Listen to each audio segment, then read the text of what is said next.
Tuface don't tell us say we live in family, but we know they hear word. We talk saying on top this Idibia family. Now we go sit down. They talk jeje today as Brymo don't carry matter. Come back again for internet. Hi, welcome to my channel. If today is your first time of coming here, hello, and if you're my wonderful returning subscriber, hello. This is me using this medium to actually appreciate you for clicking on this video, because I know the content, the topic got you and you want to hear about it. While you're here listening to me, I also want to hear your own opinion concerning this particular topic. Come down to the comment section, let's have an interaction there. Drop your own opinion and I'll be there waiting to reply you. Thank you as I await you. Okay, back to the gist today. Brymo don't carry Tuface matter drop for us on top internet. Say in one more shook matter mouth for Ram, and he wants us to actually address it or thereabout, talk about it. So he went on his Twitter handle. First and foremost, I hope you know who Brymo is. Brymo is a Nigerian musician, a very popular one. And that, yes, he took out to his Twitter handle and he made a post concerning Tuface Idibia and his wife. In that post, he said, "In the very recent past, a man forcefully accused me of sleeping with his wife, and I've waited in angst, and the words were never taken back still. Efforts were made consistently to prove I did it still, and my soul has known no lasting peace ever since." How he brought in the Idibias is this. He said Mr. Innocent Idibia had an Afrima press conference in 2015-2016 or thereabout, walked into the room, sat beside me and elbowed me in a supposed greeting as much as 4 to 5 times repeatedly, while looking away saying Brymo, and we exchanged no other words that day. Now, in 2012, I had the opportunity to tour the US with his company, a most appreciated opportunity as he was by far my most respected act around. He was my first reference at everything, and boy, did I look up to him. Fast forward to a few years ago, he approached for a feature, specifically asking me to get on a track with him. I was initially reluctant to consider it because I still didn't know why he did what he did at a press conference years before. Well, I got persuaded to meet. I had the week before or so shared a company of his wife, a female friend of theirs, and my partner herself. And within minutes, she, Mrs. Idibia, had asked what the future held for my career. A question I considered a slick attack. My answer was my future. I proceeded to respond that I will be Africa's finest act alive and that I will reign for a decade, and I knew I had shot back nicely.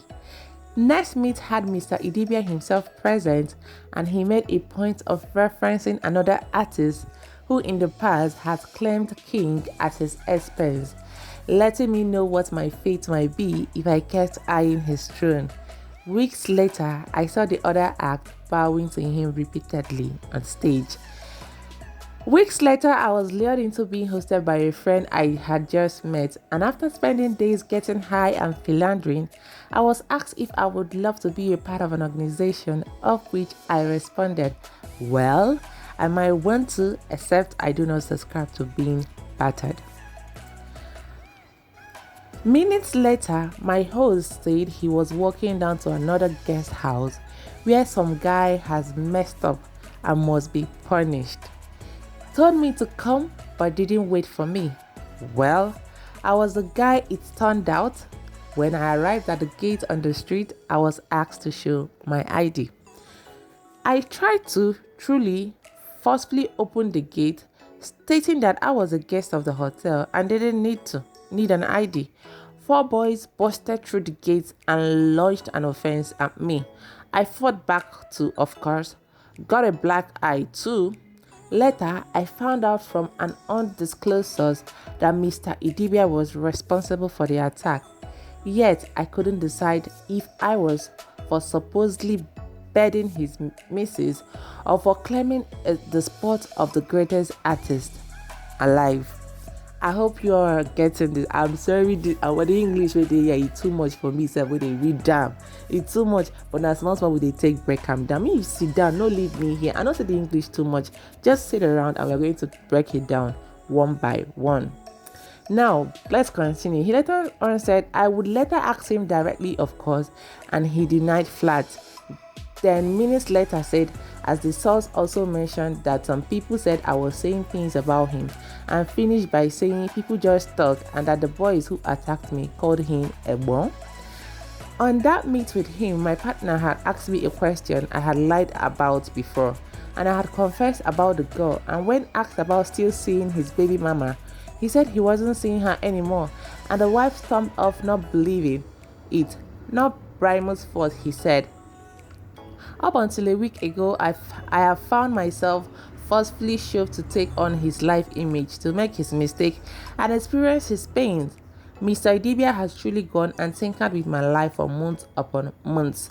It may be prudent of him to desist from interaction with things and people that are close to me in my domestic spaces and in the field of survival. I have carried this emotion for many months and I won't rush for publicity. It is not funny. This is madness. Now there all this grammar while they speak, now there we end. Okay, we'll come down to the level where we did, because some other level where we go like this. High, no be small. He won't choke me every day read them. So the story has it that Brymo, he's a Nigerian musician, came up to on Twitter to drag Tuface Idibia and his wife. And if you followed the whole thing I read now, you realize this guy is actually in pain and he's voicing out his pain. And coming to social media to voice out his pain is the only place that he felt he could actually come, because it will help him to get more attention from people and also from the Idibias. But I doubt if Tuface is going to reply to that, because we all know Tuface, he hardly talks about anything that is happening on the social media platform. But let's just talk about this Annie Idibia and Brymo thing. Did it happen? That is the one we cannot say whether it happened. But is Annie a loose woman? I don't know, please. I don't want to use the word loose, because nobody is loose. Is she like her husband? I think that's the best way we can actually go with this issue. Is Annie and a second Tuface? Is Annie like Tuface in their home? Because we all know Tuface is out there, doing what he wants to do. It's not a hidden fact. Is Annie also doing the same thing she's accusing Tuface of doing? Is the question right in here.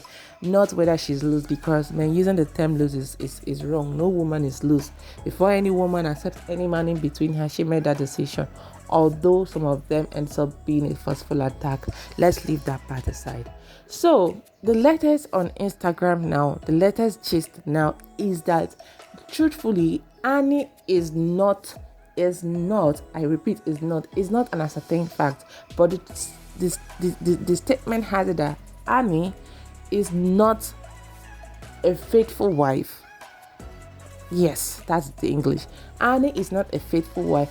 But did Annie sleep with Brymo? The answer for now is no, and there is no evidence to prove it. And that is why if you read what Brymo said, you will know that Brymo was actually hurt for Tuface to actually think that he had anything with the wife, and which later led to an attack that he cannot actually ascertain whether the attack was because Tuface is having this thought or idea that he is sleeping with Annie, or that he was looking out for taking Tuface's position as the number one in Africa.